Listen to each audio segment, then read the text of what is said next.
Hi everyone, my name is Michelle Herrera. I'm an entrepreneur of an in-home bakery, and I am here today to show you a recipe for my peanut butter cookies. So you guys are aware I am blind. I have been blind since year 2012. So we start with the ingredients are already measured out because I did that ahead of time to save time. So first we're going to start with a cup of peanut butter, and each of these actually hold 2 cups of peanut butter, and I've already done this once before. So I got a cup left in the container. This is a 3-ingredient cookie, but I make it more than 3 ingredients. So I'll give you the basics of it, and then you can add and do what you like from there.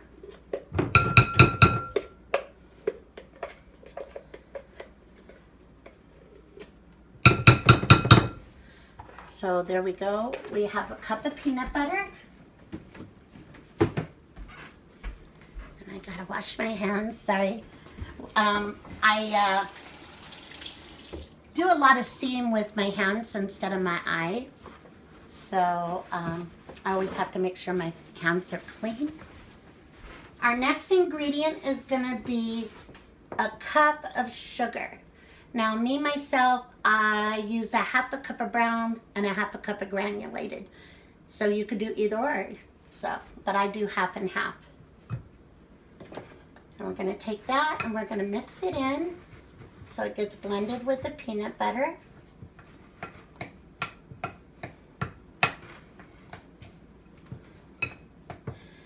So a lot of people wonder, you are a baker, how can you bake if you're completely blind?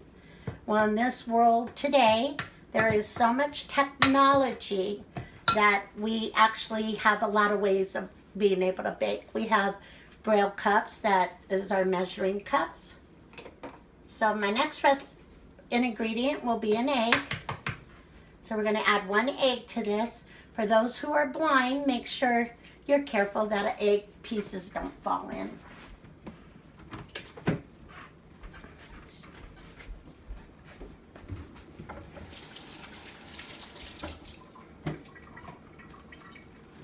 And we also have iPhones that have blind apps on it that will help us with reading of our recipes.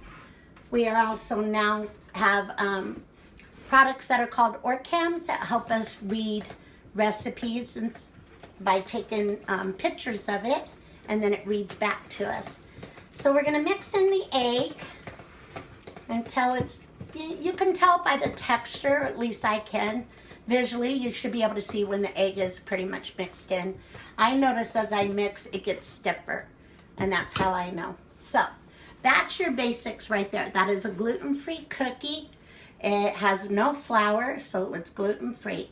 Me, I like to add other things. I like a better texture, so I actually add a half a cup of grinded up oats, and I grind my own oats. So these oats are also gluten-free.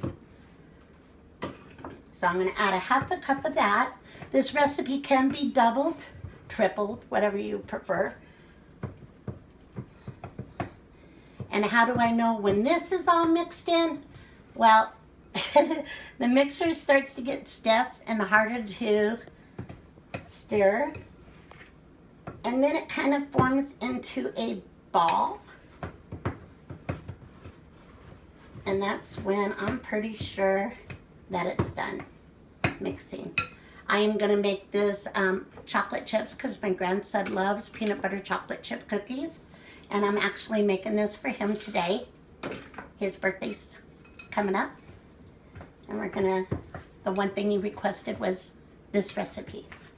This is a good recipe to do with your children, your grandchildren. No oven, no mixers or anything are involved, just the oven. And that's why we supervise. Okay. And how do I know when all the chocolate chips are mixed in? Well, you don't hear them on the bottom of the bowl no more. So, that's pretty much that. Once again, gotta wash my hands because peanut butter is all over them. And you know, we as blind people use our other senses when we go blind because, of course, the eyes aren't there no more. We gotta use something. So, from here, I get a tablespoon to measure with. And I have a sheet of parchment papers. And I'm hands-on, so I like to take the tablespoon, roll it in my hand, press it down, and then you put it on the parchment paper. By this time, you should set your oven for 350. These are 10-minute cookies, so they take 10 minutes to bake. And I like my cookies between 4 and 5 inches in diameter, and I usually get anywhere from 10 to 12 cookies at that size. If you do just a regular tablespoon or teaspoon smaller, you can get up to 24 cookies. So,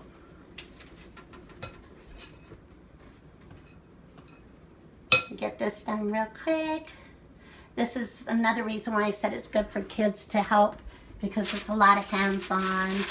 Kids like to touch. They get to roll it in a ball. They get to squish it. You know, it's just a lot of fun. And I set them about 1 inch to 2 inches apart. They don't spread out a lot. It's a minimum spread out. So,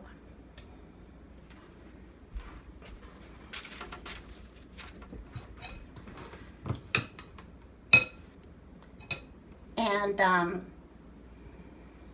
oops, can kind of tell by each size of the ball. So,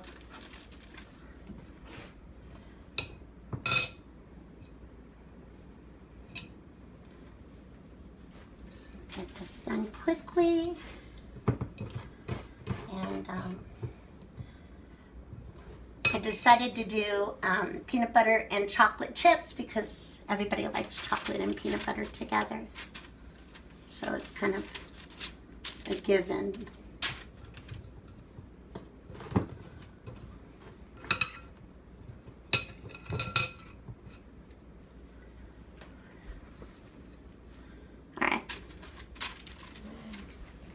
One more time of washing my hands. Now, how do we all know what peanut butter cookies are by sight? Well, you see that they're brown and you see that they have the crisscross going over the top. That's an indication right there that, oh, these are peanut butter cookies. So, to get that effect, you're gonna want to get out a fork, not a spoon. Get out a fork, and the crisscross is you take the cookie and you just go one way on the cookie, then the other way, and you just go back and forth like that, and it makes a little crisscross design.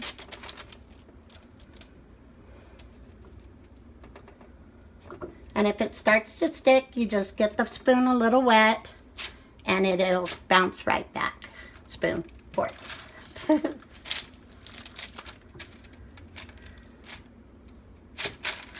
And then while you do this, it's good to check and make sure your cookies are spread apart enough. Some of them I didn't get completely where they're supposed to go. So, now, my last ingredient, which I like to add because I like sweet and salty. So I use shaved salt. What is shaved salt? Shaved salt is margarita salt. And I like to add a pinch of that on each of my cookies. You just kind of spread it around.